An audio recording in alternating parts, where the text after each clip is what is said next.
Bismillahirrahmanirrahim. Assalamualaikum warahmatullahi wabarakatuh. Alhamdulillahirabbil alamin wa bihi nasta'in. Wassalatu wassalamu ala rasulina al-amin wa ala alihi wa ashabihi wa man tabi'ahum bi ihsanin ila yaumiddin.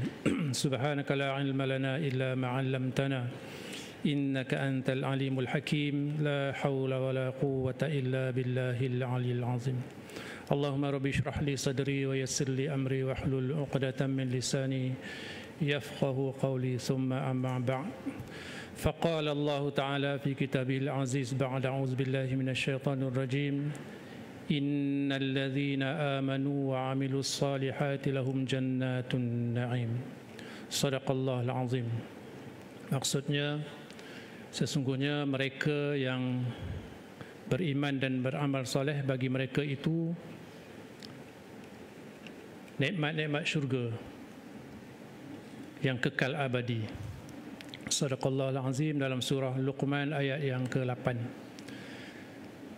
Yang saya muliakan tuan-tuan imam, tuan-tuan Bilal, tuan-tuan Siak, para alim ulama, ustaz, ustazah, tuan-tuan haji, puan-puan hajah, ibu-ibu, ayah-ayah, anak-anak yang dimuliakan Allah Subhanahu wa taala. Syukur kita pada Allah, kita dapat menyempurnakan solat tarawih dan solat witir secara berjemaah. Mudah-mudahan itu juga menjadi amal soleh kita, ya, insya-Allah. Tuan-tuan yang dimuliakan Allah Subhanahu wa taala, saya doakan tuan-tuan semua sihat walafiat, bahagia, ceria, aman, sentosa, sentiasa bersemangat untuk terus melalui Ramadan dan amalan-amalannya, insya-Allah. Pada malam ni tuan-tuan, kita nak tengok berkaitan dengan amal soleh sikit, ya. Lebih kurang berapa? 20 minit. Amal soleh. Tadi dalam ayat yang dibacakan tadi, innal ladzina amanu wa 'amilus solihat lahum jannatun na'im khalidina fiha wa'dallahi haqqan wa huwal azizul hakim. Imam Ibnu Katsir menafsirkan orang yang melakukan amalan kebaikan, bagi mereka itu syurga yang penuh dengan nikmat, penuh dengan nikmat, nikmat makanan, nikmat minuman, kelazatan kehidupan, berpakaian, nikmat maknanya yang tidak terbayang, yang tidak terbayang di mata kita, yang tak dapat dijangkau dengan pemikiran kita. Itulah kehebatan nikmat Allah SWT. Apakah yang dimaksudkan dengan amal soleh? Iaitu apa sahaja gerak, apa sahaja amalan orang Islam, sama ada gerak hati kita ataupun akal kita, itu amal soleh, yang berfikir tentang kebaikan, ataupun ucapan kita, lisan yang keluar daripada mulut kita, lidah kita, ataupun pelakuan anggota kita, pelakuan anggota ataupun perbuatan-perbuatan tangan kita, mata kita, telinga kita, kaki dan seluruh anggota badan kita ni mengikut, iaitu melakukan amalan mengikut syariat Islam, maka dia itu adalah amal soleh. Banyak tak kita buat amal soleh? Berapa banyak amalan soleh yang kita buat tadi? Ya, mudah-mudahan Allah ganjarkanlah, kan, itu amalan soleh, amalan kebaikan, dan niat kerana Allah Subhanahu wa taala. Contoh amalan soleh, tuan-tuan, tak apalah tuan-tuan semua dah tahu, kan, apa dia amalan soleh, amalan yang tak baik, amalan baik. Saya sebut jugalah sini sebagai peringatan pada kita lah, ya. Yang pertama, kita bersedekah. amalan bersedekah. Yang keduanya saya sebutkan sini bukan ada tak kira berapa lah ya. Membaca Al-Quran, qiraatil Quran. Yang ketiganya seorang ayah ataupun seorang suami yang bekerja dengan tujuan untuk menyara keluarga dia, anak dan isteri dia. Itu amal soleh. Seorang wanita muslimat yang menguruskan rumah tangga, makan minum, kebersihan, susunan, kemas dan sebagainya itu di rumah merupakan suatu amalan yang sangat baik, sangat amalan yang soleh di sisi Allah Subhanahu Wa Taala.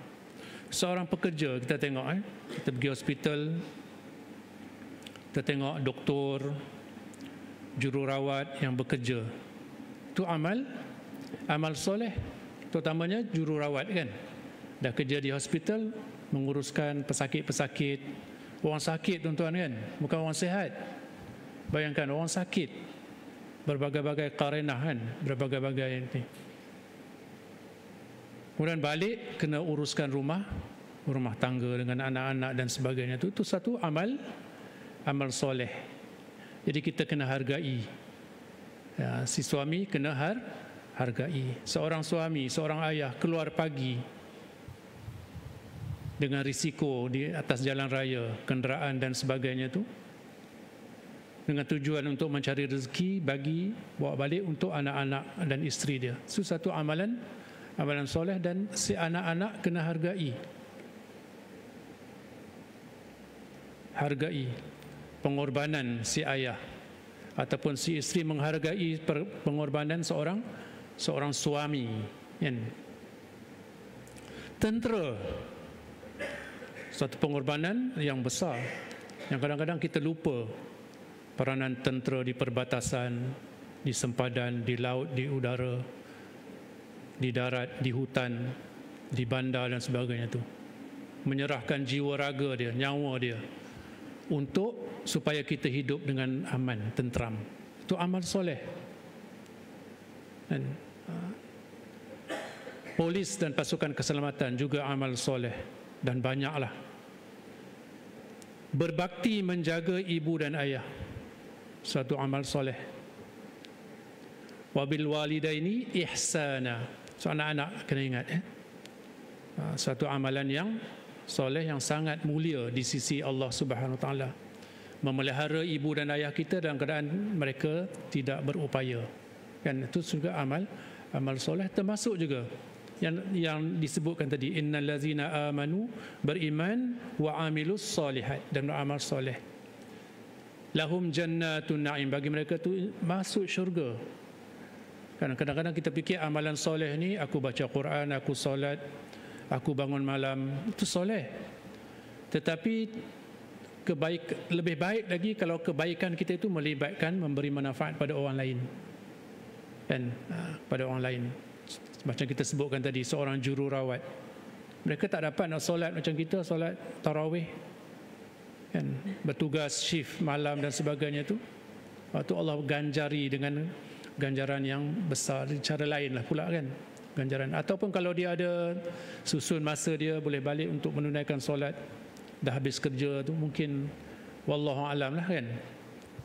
Tapi dalam keadaan badan dah penat kan, nak mengharungi kehidupan atau perjalanan hidup siangnya, susah.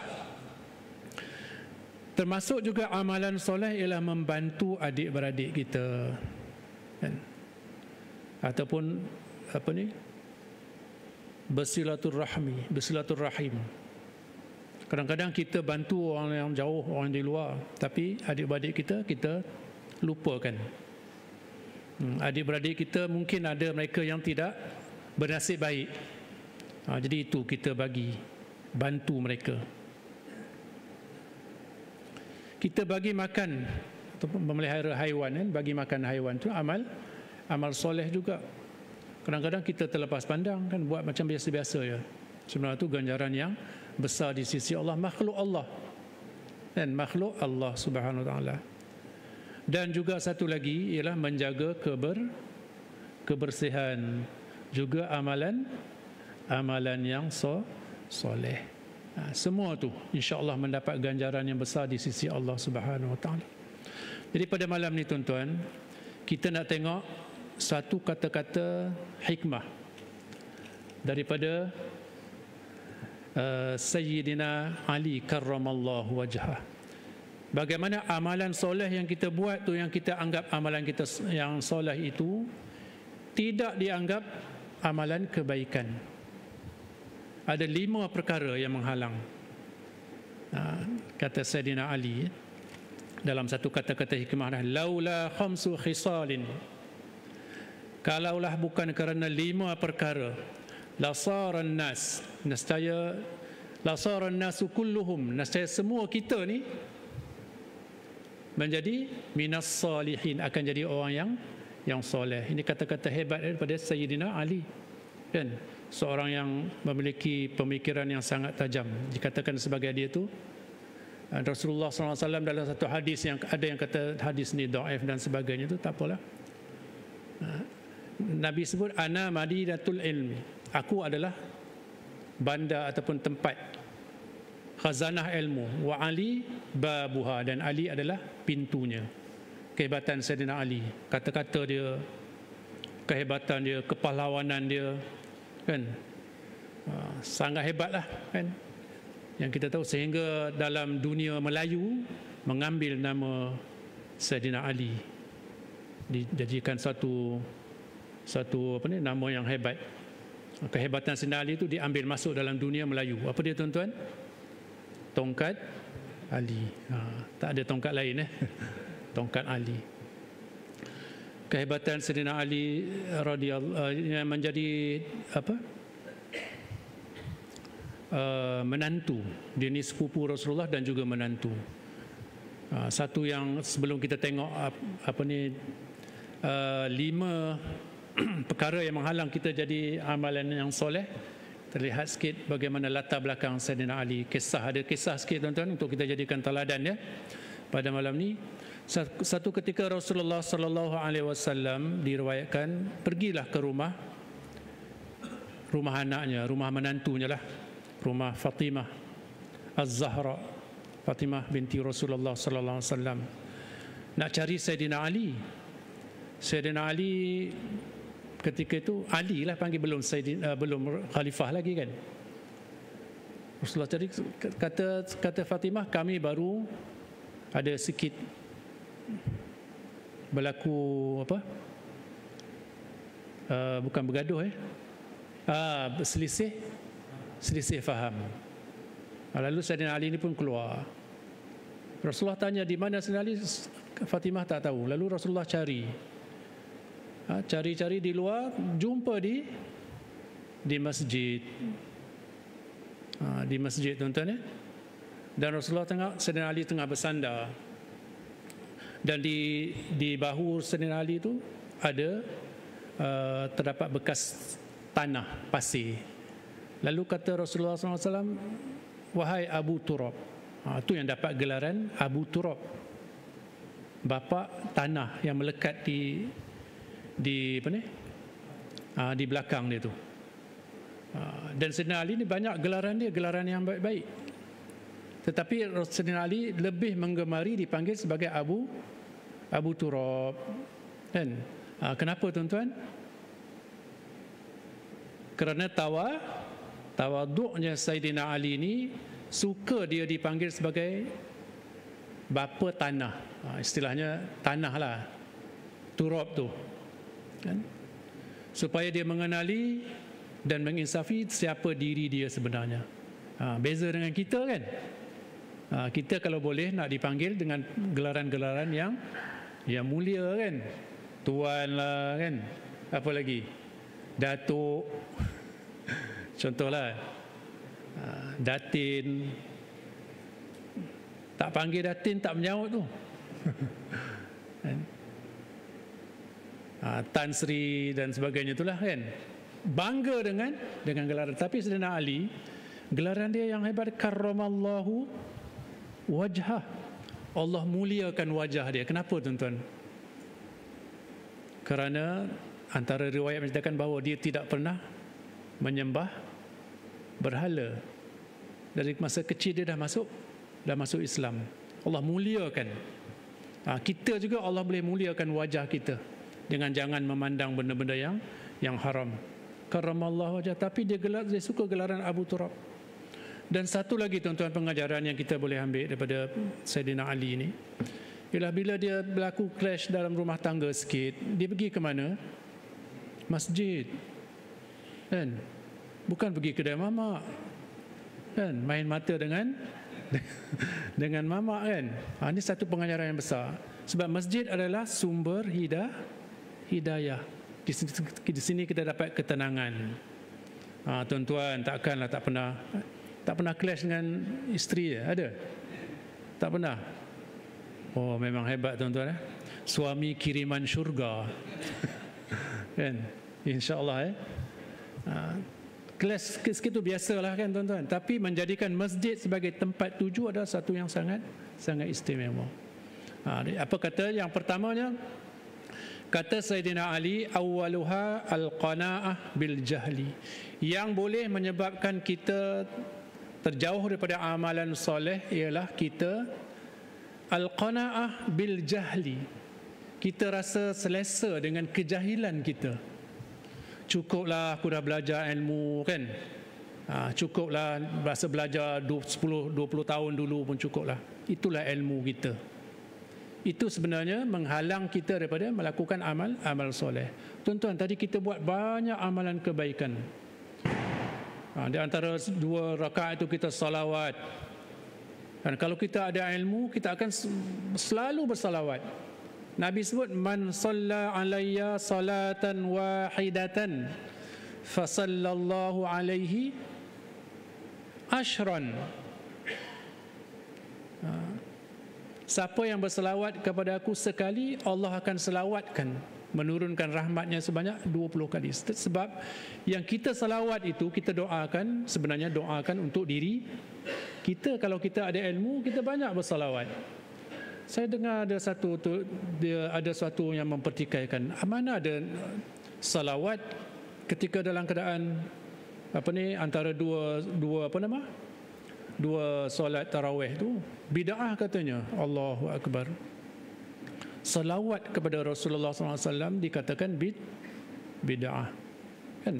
Dan Nabi tak sebutkan bila masa je. Dan ulama-ulama Nusantara kita menyusun salawat diadakan supaya kita ingat. Pula tu disebutkan al-khalifatul awwal ba'da Rasulullah sallallahu alaihi wasallam Amirul Mukminin Sayyidina Abu Bakar As-Siddiq. Itu satu ilmu. Siapa khalifah yang pertama? Abu Bakar. Secara tak langsung diajarkan kita ilmu. Yang kedua Umar, yang ketiga Osman, yang keempat Sayyidina Ali. Itulah supaya kita sentiasa menimba ilmu kan. Jangan rasa cukup dengan ilmu yang kita ada tadi kan. Itu yang pertama. Yang keduanya,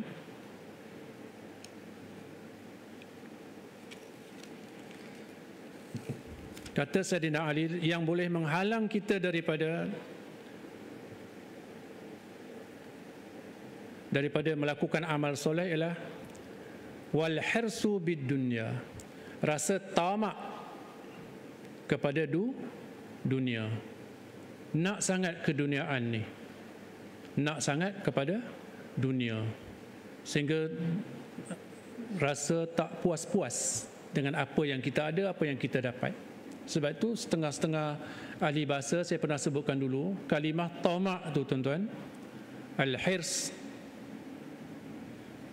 ni dia daripada 3 kalimah, ta, mim, ain kan. Dia ta, mim, ain. Setiap huruf tu dia ada, kalau kita tulis ta, mim, ain tu semua ada lubang dia. Betul tak? Ta ada huruf ta, ada lubang dia kan. Mim ada lubang dia. Ain pun ada lubang dia. Lubang tu umpama yang bocor, kebocoran. Kalau kita gelas ni bocor, kita masukkan air tak penuh-penuh. Maksud begitulah sikap orang yang tamak, sentiasa mencari, menghimpun sampai dia rasa tak puas-puas dengan harta dia, menyebabkan dia rasa tamak dan boleh menyebabkan dia melakukan perkara-perkara yang mungkar. Untuk mendapatkan harta, menipu, merampas, mencuri dan sebagainya tu, hak orang lain supaya dia dapat kepuasan diri. Itu yang kedua. Yang ketiganya ialah asyuh, iaitu ada satu ayat Al-Quran yang disebut sebagai wa uhdiratil anfusus syuh, dan setiap diri kita ni dihadirkan dengan sifat rasa asyuh, itu rasa kedekut, bakhil. Diri kita ni ada dah rasa bakhil, kita nak keluarkan duit, sayanglah, betul tak? Ada sikit wa uhdiratil anfusus syuh. Setiap manusia tu dihadirkan pada dia rasa bakhil. Syuh tu bakhil lah kan? Tetapi yang dimaksudkan sini adalah bakhil yang melampau-lampau sehingga dia memiliki harta tu sampai tak keluar dah harta dia. Sukar dia nak buat kebaikan. Dia melihat orang dalam kesusahan, hati dia keras untuk mengeluarkan bantuan, bahkan kepada adik-beradik sendiri, saudara mara. Tu benda-benda ni akan menghalang kita daripada melakukan amal kebaikan. Jadi buanglah sifat-sifat semua ni, sifat-sifat yang boleh menghalang kita melakukan amalan soleh. Yang keempatnya ar-riya bil amal. Riya dengan amalan kita.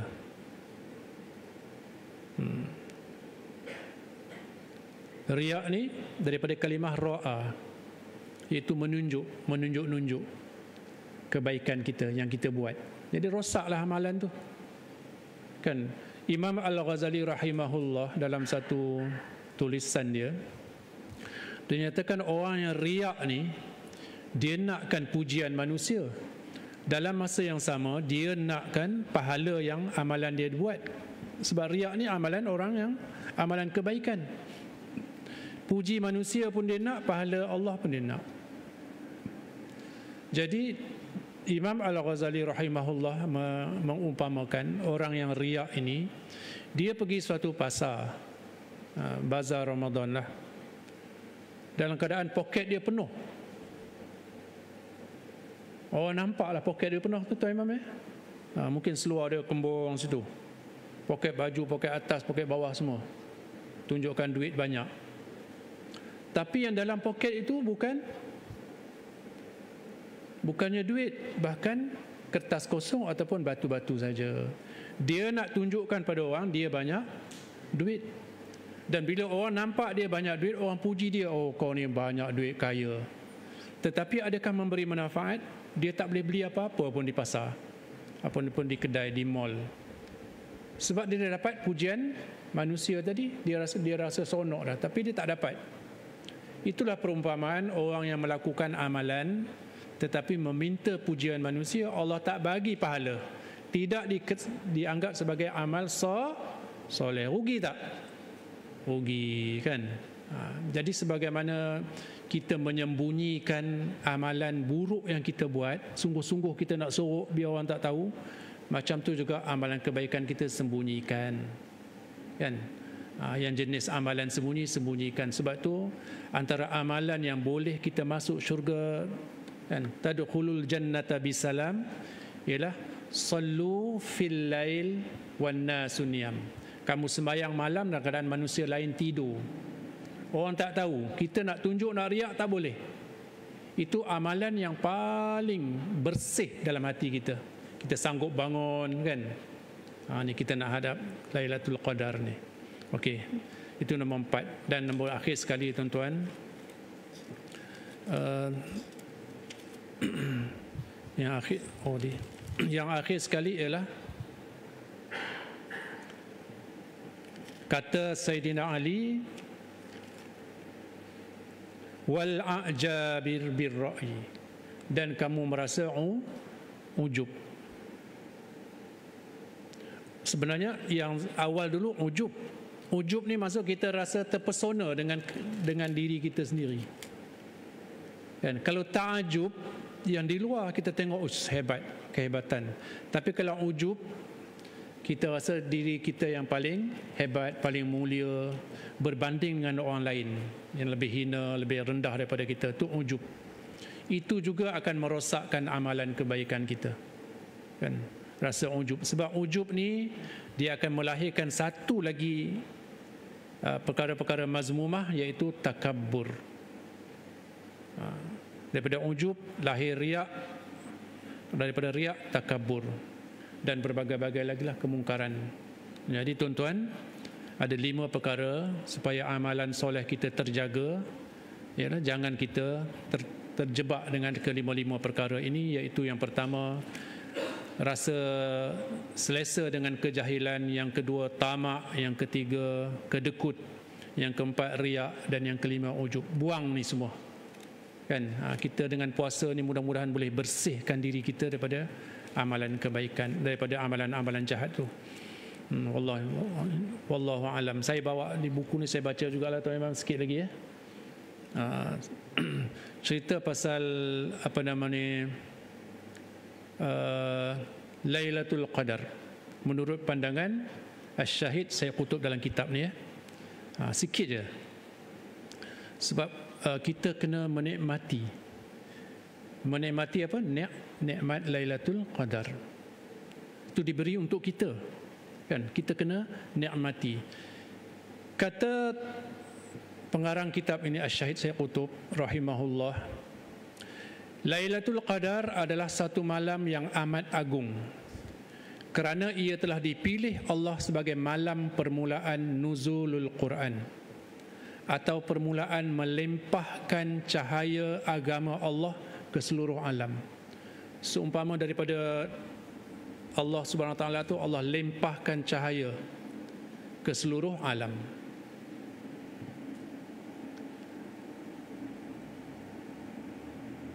Di samping melempahkan kesejahteraan dan kedamaian yang memancar dari ruh Al-Quran ke atas hati dan kehidupan manusia, dan kerana Al-Quran itu mengandungi akidah kefahaman syariat dan adab sopan yang memancarkan kesejahteraan di bumi dan hati nurani. Tuan-tuan, jadi bila kita baca Inna anzalnahu fi lailatul qadr, sesungguhnya kami telah menurunkan Hu tu ganti nama, nya itu ialah Al-Quran, sesuatu yang sangat besar dalam kehidupan kita, seolah pancaran cahaya, pertemuan yang pertama antara langit dan bumi. Itu besar ni Lailatul Qadar. Dan sebab itulah antara ulama-ulama nyatakan, ingatkan kepada kita supaya jangan baca surah Al-Qadar ini pada bulan Ramadan sahaja. Sebab Al-Qadar itu berlaku sehari, satu malam. Bukan sehari, satu malam sahaja. Tetapi Inna anzalnahu tadi, Al-Quran yang diturunkan tadi, ialah menjadi perhubungan kita dengan Al-Quran itu sepanjang masa kehidupan kita. Itu yang lebih utama. Jadi baca surah Al-Qadar ni sepanjang masa. Sebab dia melibatkan tu. Pada malam itu turunnya para malaikat, terutama Jibril alaihissalam, dengan izin Allah membawa Al-Quran bersama mereka. Mereka berhamburan di antara langit dan bumi, turun naik. Macam satu pesta malam tu, mendoakan orang beriman. Dan berhamburan di antara langit dan bumi dalam tamasya alam yang agung yang digambarkan oleh ayat-ayat dalam surah ini dengan gambaran yang sangat menarik. Tuan-tuan balik nanti bacalah, tengoklah bagaimana gambaran Lailatul Qadar pada malam Lailatul Qadar tersebut. Kita umat mukminin adalah diperintah supaya jangan lupakan malam yang agung itu. Nabi kita sallallahu alaihi wasallam telah menunjukkan satu cara yang mudah untuk memperingati malam itu supaya jiwa kita mempunyai hubungan yang abadi dengannya. Jiwa kita mempunyai hubungan yang abadi selamanya dengan Lailatul Qadar. Nabi menggalakkan kita supaya menghidupkan malam itu dengan amal ibadat sepanjang malam. Jadi wallahu alam, sampai situ sajalah, kan? Maksudnya sepanjang menghidupkan amal ibadah tu, Nabi bila Nabi bangun malam, Nabi buat 3 perkara, tuan-tuan. Kita kena buat simple, senang je. Yang pertama, Nabi zikir. Nabi berzikir. Yang kedua, Nabi baca Quran. Yang ketiga, Nabi solat malam. Solat tahajud berapa rakaat? Tanpa had. Berapa rakaat pun boleh. Kita nak solat apa? Solat tahajud, solat taubat, solat hajat dan sebagainya, solatlah. Zikir. Bagi orang perempuan yang tak boleh solat, dia boleh berzikir, bersalawat, besar ganjaran dia, kan? Jadi 10 malam terakhir ni ambil peluang, tuan-tuan, ya, insya-Allah. Mudah-mudahan mendapat manfaat. Jadi saya ucapkan selamat menikmati Lailatul Qadar dan hargai nikmat Allah yang Allah berikan kepada kita. Saya sudahi dengan suatu mutiara kata, ya, berkaitan dengan apa yang kita bincangkan 5 perkara itu, iaitu kehidupan yang tenang berada pada hati yang mulia. Pegang ni, tuan-tuan, ya. Kehidupan kita nak tenang, kan? Kita nak hidup tenang, bersihkan jiwa kita, bersihkan hati kita. Jangan ada ujub, rasa aku ni hebat, orang lain tak hebat. Jangan riak, jangan kedekut, jangan tamak, dan sentiasa menimba ilmu. InsyaAllah kehidupan kita dengan hati yang tenang itu, hati yang mulia itu, kehidupan kita akan menjadi tenang. Wassallallahu ala sayyidina Muhammad wa ala alihi wasallam walhamdulillahi rabbil alamin. Jadi insyaAllah kita jumpa selepas daripada Aidul Fitri lah. Boleh ucap raya tak ni? Tak apalah, boleh kan, boleh sebagai doa, kan? Minal aidin wal faizin wal maqbulin, kullu amin wa antum bi khair, insyaallah. Assalamualaikum warahmatullahi wabarakatuh.